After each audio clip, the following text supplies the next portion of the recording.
Hey guys, okay, so this is going to be how to label up kettle corns. So make sure you have your pencils handy.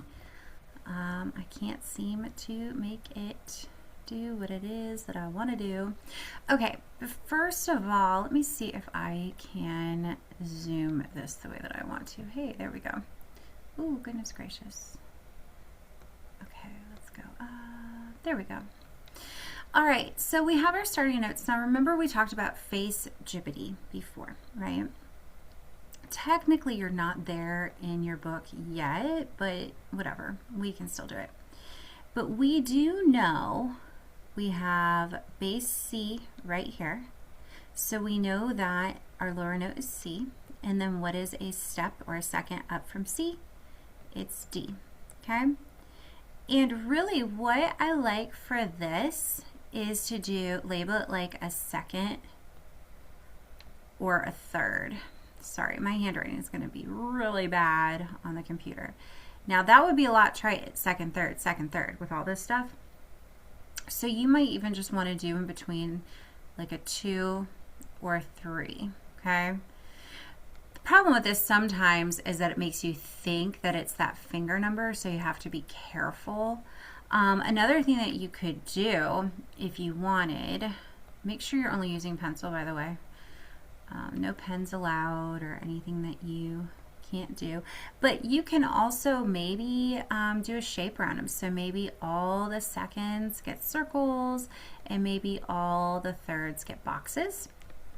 If you feel like you already know this really well and you don't need to label them, well, you don't have to, but it is very helpful. Let's do the treble clef. The treble clef is going to be middle C, and then a second above that is D. So it's also doing that, and we are doing a second, and then a third, and then a second. Also notice that we have got staccato, and the rests are not consistent. So example, on this line we have one rest and then one rest. We're going back and forth between hands. And then the next line, we have the same rest, but we have a ta, kangaroo, that's a K, ta, kangaroo. So your rhythm's changing, okay? Then if we go down, let's see if I can go down at all.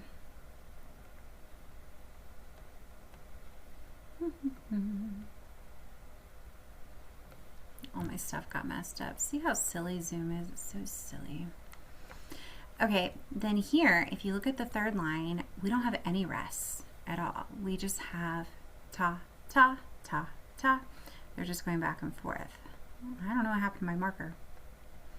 Okay. Then, the bottom line, we don't have any rests, but we do have them at the very end. These are very important. This one is very important. This one here, that's a very important rest. But this, if you were to label this, let me take a look here.